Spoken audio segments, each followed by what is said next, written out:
Assalamualaikum warahmatullahi wabarakatuh. Kami dari kelompok 5 akan mempresentasikan hasil diskusi kami yang beranggotakan Muhammad Farudin Al-Hatar, Malindo Elviza, Karina Regita, Nabila Nailun Naja, Adib Areklana, dan Mailisa Dewi. Yang pertama, terdapat definisi harga. Harga adalah nilai dari suatu barang ataupun jasa dalam satuan mata uang tertentu. Jadi, dapat disimpulkan, harga adalah sejumlah uang yang dibutuhkan untuk melakukan pertukaran. Nah, pertukaran ini dapat berupa barang yang disertai dengan pelayanan. Nah, pelayanan itu bisa berupa jasa ataupun fasilitas. Selanjutnya adalah peranan harga. Pada pasar persaingan sempurna, harga mempunyai dua peranan. Adapun peranan yang pertama adalah menyampaikan informasi kepada produsen terhadap barang yang diinginkan atau dibutuhkan oleh konsumen. Dan peranan yang kedua adalah menginformasikan kepada konsumen tentang berbagai kondisi produksi. Dari pernyataan tersebut dapat disimpulkan bahwa produsen mempunyai peranan penting dalam menentukan harga. Dalam menentukan harga, produsen akan menggabungkan semua faktor-faktor produksi untuk menghasilkan sejumlah produksi dengan harga minimal, sehingga produksi dikatakan efisien. Apabila barang atau jasa yang dihasilkan sudah jadi, maka harga yang ditentukan akan menjadi dasar bagi para pedagang untuk menjualnya kepada konsumen melalui lembaga pemasaran hingga pada konsumen akhir. Berikutnya adalah penentuan harga. Pada pasar persaingan sempurna, produsen dan konsumen memiliki informasi pasar yang lengkap, sehingga dimanfaatkan oleh produsen untuk kepentingan produksi, sedangkan konsumen untuk kepentingan pembelian. Dari hal tersebut dapat disimpulkan bahwa harga hanya ditentukan atas dasar permintaan dan penawaran. Permintaan mencerminkan barang atau jasa apa yang diinginkan oleh konsumen atau pembeli dengan harga yang telah ditentukan di pasar, sedangkan penawaran mencerminkan tentang apa yang diinginkan produsen atau penjual. Berikut inilah gambar grafik penentuan harga pada pasar persaingan sempurna melalui grafik keseimbangan supply dan demand, di mana pada grafik tersebut terdapat keterangan P adalah harga keseimbangan, kemudian Q adalah jumlah keseimbangan, dan E adalah keseimbangan pasar. Grafik tersebut menggambarkan secara teori ekonomi, jumlah barang yang ditawarkan akan sama dengan jumlah barang yang diminta, sehingga harga terjadi pada titik E. Adapun situasi yang terjadi dengan adanya perubahan permintaan dan penawaran adalah sebagai berikut. Yang pertama, harga tinggi terjadi apabila penawaran berkurang dan permintaan bertambah secara bersamaan. Misalnya, situasi saat menjelang puasa hingga lebaran bersamaan dengan adanya musim paceklik. Yang kedua, harga tinggi terjadi pada saat kenaikan permintaan, di mana pada saat itu penawaran tetap. Dan yang ketiga, harga rendah bisa juga terjadi saat penawaran bertambah dan permintaan berkurang secara bersamaan. Kemudian yang keempat adalah harga tinggi terjadi saat penawaran berkurang namun permintaan tetap. Kemudian yang kelima adalah harga rendah terjadi apabila penawaran bertambah dan permintaan berkurang secara bersamaan. Misalnya, setelah Lebaran, pada saat itu musim panen datang. Kemudian, yang keenam adalah harga rendah juga dapat terjadi apabila penawaran tetap dan permintaan turun atau penawaran bertambah saat permintaan tetap.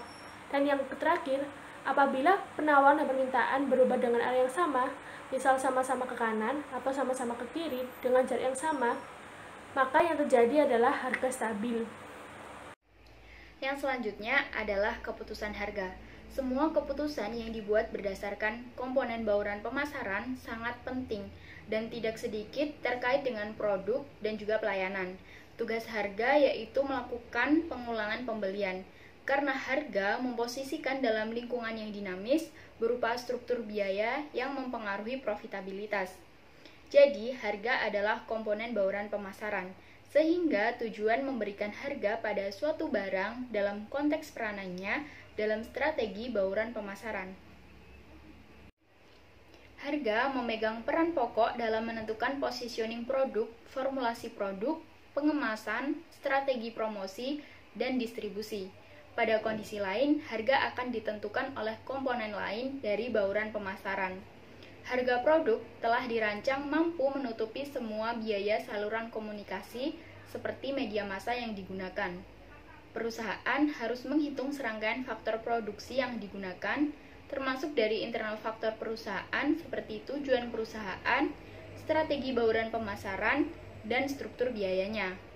Adapun eksternal faktor dari perusahaan, misalnya pernyataan pengembangan pasar, pola penawaran dan permintaan, tingkat persaingan dan perhatian lingkungan sekitar, seperti peraturan, politik, norma sosial, dan tren-tren dalam perekonomian. Selanjutnya ada tujuan penentuan harga. Tujuan penentuan harga di setiap perusahaan dibagi menjadi 5 kelompok. Yang pertama ada profitabilitas. Profitabilitas dapat mengukur seberapa besar kemampuan perusahaan dalam memperoleh laba, baik dalam hubungannya dengan penjualan, aset, maupun laba bagi modal sendiri. Kemudian untuk mencapai tujuan profitabilitas, kita bisa menggunakan metode diskon. Nah, dengan menggunakan metode diskon ini, kita secara tidak langsung bisa meningkatkan profit sebuah perusahaan. Kemudian kepuasan konsumen dari sisi harga otomatis juga bisa meningkatkan omset dari sebuah perusahaan tersebut. Jika omset dari perusahaan tersebut naik, maka bisa dikatakan metode diskon sangat efektif untuk mencapai tujuan profitabilitas.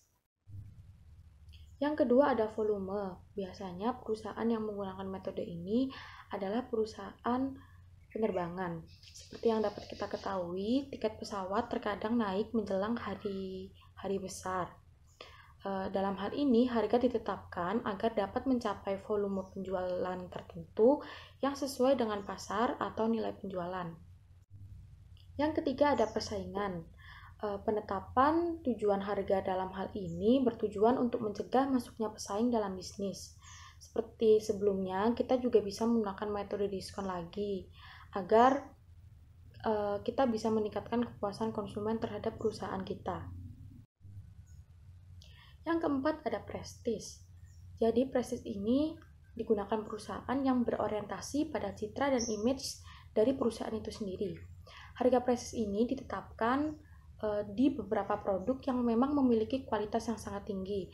Misalnya dalam brand tas, kemudian sepatu, kemudian alat komunikasi, dan lain-lain. Yang terakhir ada strategi dan tujuan hubungan. Setiap perusahaan harus memiliki strategi dalam menarik konsumennya. Jadi, perusahaan juga dapat melakukan penentuan harga dengan cara mengombinasikan beberapa metode yang ada. Selanjutnya yaitu penentuan harga. Pada pasar persaingan sempurna, perusahaan hanya akan mencapai normal profit. Adapun pada pasar persaingan tidak sempurna seperti monopolistik, oligopologi, dan monopoli dapat mencapai pure profit. Secara matematis, keuntungan dapat dirumuskan sebagai berikut. Pi sama dengan TR dikurang TC, atau P dikali Q dikurang FC tambah VC, di mana Pi sama dengan keuntungan, P sama dengan harga, Q sama dengan jumlah barang atau jasa yang laku, FC yaitu fixed cost, dan VC yaitu variable cost. Jadi keuntungan sama dengan harga dikali jumlah barang atau jasa yang laku dikurang dalam kurung fixed cost ditambah variable cost. Apabila Pi sama dengan 0, artinya perusahaan dalam kondisi normal profit. Sedangkan apabila Pi lebih besar dari 0, perusahaan mengalami pure profit. Berikut adalah beberapa metode penentuan harga yang umumnya digunakan pengusaha sebagai strategi bersaing, yaitu A. Penentuan harga di atas dasar biaya, yaitu penetapan harga yang lebih besar dari biaya atau cost plus.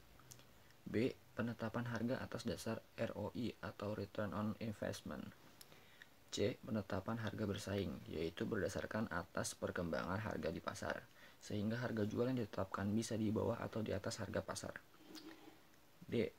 Penetapan harga atas dasar KTO atau kontribusi terhadap overhead, bertujuan untuk mendorong penjualan ekstra dengan menjual produk tambahan yang melebihi proyeksi penjualan. Selanjutnya ada penetapan harga penetrasi. Prinsipnya yaitu menetapkan harga pasar untuk menawarkan produk baru dengan tujuan menjangkau pasar yang luas dan cepat. Kemudian F. Skimming the market merupakan kebalikan dari metode penetrasi, yaitu dengan melakukan perjenjangan dengan memperkenalkan harga tinggi untuk konsumen mewah. Lalu G. Daya serap pasar. Cara ini menetapkan berbagai harga di pasar untuk menentukan harga maksimal yang menjadi kesanggupan atau kemampuan konsumen. Lalu H. Potongan harga atau diskon. Biasanya diberikan untuk pedagang besar dan grosir yang membeli dalam jumlah banyak per transaksi. Selanjutnya yaitu loss leader pricing atau harga merugi. Cara ini dengan menawarkan produk dengan harga diturunkan dalam jangka waktu terbatas. Lalu J. Penetapan harga psikologis. Metode ini memanfaatkan keadaan psikologis pelanggan yang mungkin berubah saat berbelanja, misal membuat produk seolah-olah lebih murah dibanding yang lain atau sejenisnya. Kemudian yang terakhir yaitu penetapan harga bergengsi. Cara penetapan harga ini biasanya untuk sasaran konsumen elit atau sengaja menonjolkan daya tarik dari sisi kualitas dan elitnya suatu golongan. Proses penentuan harga. Harga adalah sejumlah uang yang harus dikeluarkan oleh konsumen untuk mendapatkan produk atau jasa yang dibelinya guna memenuhi kebutuhan maupun keinginannya dan umumnya dinyatakan dalam satuan moneter, yaitu berupa rupiah, dolar, yen, dan lain-lain. Sedangkan penetapan harga adalah suatu proses untuk menentukan seberapa besar pendapatan yang akan diperoleh atau diterima oleh perusahaan dari produk atau jasa yang dihasilkan. Proses penentuan harga mempunyai 5 langkah, yaitu yang pertama, negosiasi secara individu, yang kedua, penentuan harga pasar yang terorganisasi, terdiri dari perdagangan komoditi, pasar ulang, dan terminal perdagangan. Yang ketiga adalah formula harga, yang keempat ada bargaining secara kolektif, yang kelima, harga yang diatur. Harga produk perikanan. Harga komoditi perikanan selalu berfluktuasi yang disebabkan oleh fluktuasi permintaan, penawaran, dan adanya percobaan dalam proses penentuan harga oleh pelaku pasar. Terdapat 5 jenis fluktuasi harga perikanan. Yang pertama yaitu tren atau kecenderungan yang terjadi berkaitan dengan inflasi dan deflasi di dalam perekonomian dan beberapa faktor khas dari produk hasil perikanan, termasuk perubahan selera dan preferensi para konsumen, kenaikan produksi dan income. Hal lainnya yaitu keterlambatan penyebaran komoditi perikanan. Fluktuasi musiman biasanya terjadi saat ada perubahan dan permintaan ikan yang relatif teratur. Karakteristik hasil perikanan yang mudah rusak juga sangat mempengaruhi. Semakin mudah rusak, maka nilainya akan semakin tinggi. Hal lainnya ditentukan karena aktivitas penyimpanan, kredit, dan perubahan resiko yang terlibat dalam penanganan produk sepanjang waktu.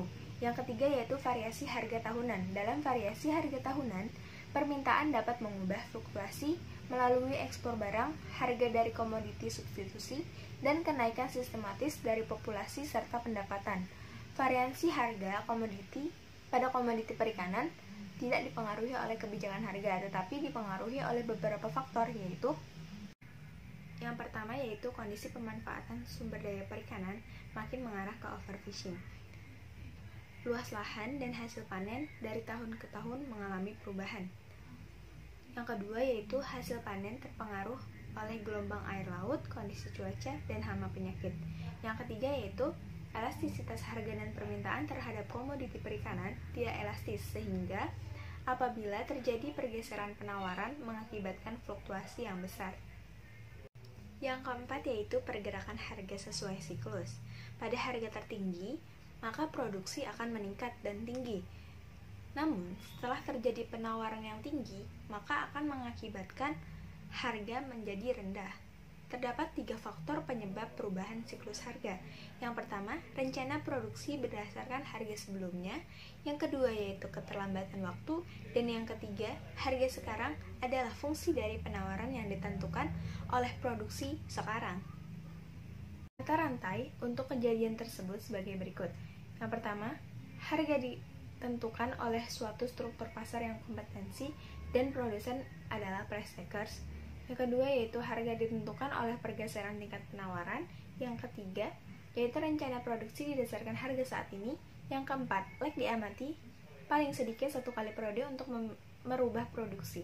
Yang kelima yaitu siklus tergantung pada produksi aktual yang sama dengan produksi yang direncanakan. Untuk market clearing top web terjadi pada hubungan permintaan dan penawaran yang statis. Sekian dari kelompok kami. Apabila ada kesalahan, mohon dimaafkan. Wabillahi taufik wal hidayah. Assalamualaikum warahmatullahi wabarakatuh.